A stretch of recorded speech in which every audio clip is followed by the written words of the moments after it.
What's going on, people? So, you're looking to buy your first legit mixer, right? And you got a budget about 900 bucks. What mixer should you buy? Now, most of us are on DVS systems, whether it's Traktor or Serato. Now, currently I'm on Serato. Reason being, video mixing, all that. So, this might be helpful for you. Hopefully. Now, say you got 900 bucks and you're on Serato and you video mix. What's the best mixer to buy? Hands down, 57 SL. Now I know they came out $1,500, but since they're discontinued, you're gonna have to buy one used. And I've seen them go for about $700 to $900. I haven't really seen one go for much more than that. I actually bought mine for a little bit more than that, but that was like right after. It was basically a brand new mixer, and I was actually able to do payments on it, so I lucked out. I actually have my mixer right here. Big ol' bad boy. Now, when looking for a mixer, there's certain things that you need. I always look for, XLR balance outputs. I always look for if it has a booth output, if it has an individual control for the booth output. Now, what's cool about the Rane is it has all that, man. You got, all these volume controls right here. This is your main, of course. This is your booth. This is your aux output, which is dope, which is RCA. You have a aux input, which your levels right here. And what's also dope about this is you have those gold RCAs, man. So it's legit. My mixer's a little beat up, but the faders are nice. Can't go wrong, especially if you're video mixing. It's already set up, ready to go. Now, say you don't want to buy a used mixer, man. You're like, nah, man, I want a brand new motherfucking mixer. I'm gonna ball out. I don't want to be the first owner and the last owner, right?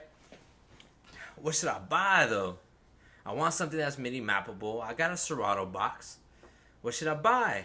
Now, I might get some shit from some Serato fanboys for this, but this is a mixture you should buy. Yeah. This one's even heavier. Traktor Z2, man. Hands down.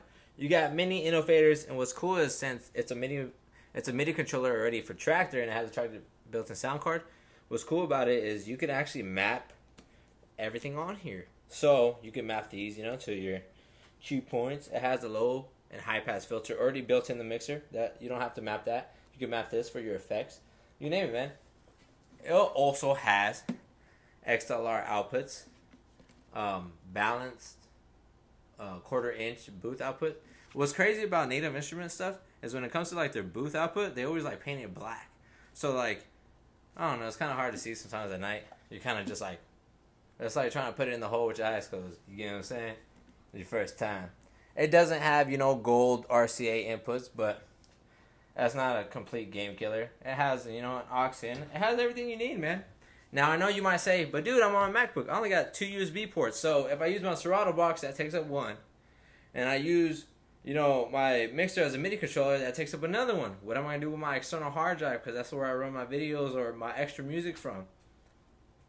I got you.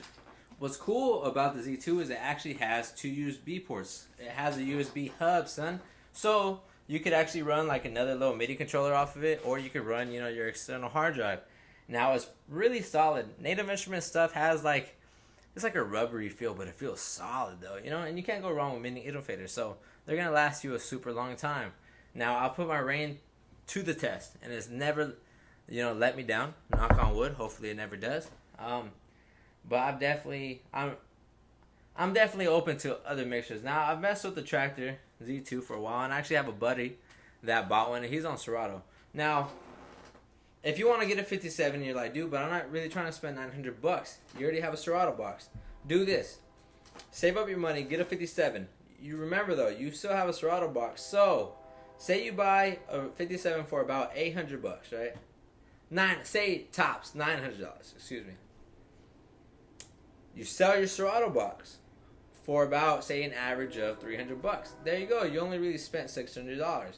Now, if none of these mixers interest you, and you're like, I don't have, $1,200 or $2,200 to buy on a brand new mixer that I really want, online or whatever, check out the places where you could do, payments on it.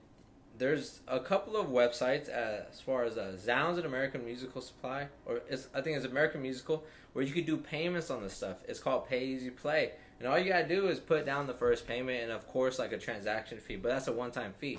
In the next clip, I'm actually gonna show you the size comparison because it's pretty big difference. All right, hold on one sec. See now, the Z2 is big, yo. If you have like a 10-inch mixer case, you know, because they're both 10-inch mixers. But if you have a 10-inch mixer case, you're not gonna need no foam on the inside. Take out all the foam, and this bad boy right here will fit right on the money. So let me put this bad boy right here off to the side. Stay. Now you can clearly see the size difference. The Z2 doesn't even fit in the whole fucking picture. I'm not holding it way back too, my 57, right? Now one big minor gripe I do have about the Z2, and it's super small. It's a super small. It's just me nitpicking it. Is say you have 2 turntable cases, right? But you don't have, you know, a mixer case yet. So what you do is, you know, of course, like with the 57 or some mixers where the faceplate is, you know, longer than the actual body, you know, you're gonna lay it on top in between the cases, right? So then you really don't need a mixer case. Now, how the Z2 is built is it's not like that. It's flush, you know. So you're gonna have to kind of like maneuver your cases or whatever. Especially if you stack your cases, you're gonna have to like maneuver them in, and it's still gonna sit a little lower. Now that's just me being super picky and just being a bitch, like I said. But yeah, it's there. It's something that you need to know about. Now the Z2 is heavier, but I'm not saying that the 57 is super light either. It's super solid. Now when it comes to feeling, the 57 definitely has more of a metal feel altogether. Like I said, like Native Instruments stuff usually have like this rubberized feel. I'm not saying it feels like super like toy wise though, but like not like a dildo, not like that. But like I don't know, like it feels super solid though. It's pretty legit though. So if I had to pick between the two, shit, man. Well, if I'm on Traktor, point blank period, I should already go for the Z2. I shouldn't have to go for anything else, right? That's what I should be aiming for. But say I'm on Serato and you know the Z2 is looking nice, but I don't know. It's just I would probably still get a 57. Reason being, I would just get rid of the Serato box. I'm one of those guys. I put a TV hard drive in my computer because I was tired of carrying around my external. You know what I mean? And it's like this. It's like would you rather buy 2 brand new like Newmar TTX turntables, right? They're dope turntables, right? You can't go wrong with them. Or would you rather buy a used pair of Techniques? It's just like it's like the nostalgia. It's like you see all these other dudes using them, and it's just like it's like one of those setups you just really can't go wrong with. You know what I mean? Now, if you want to be different, go ahead and get the Z2. The Z2 is flawless as well.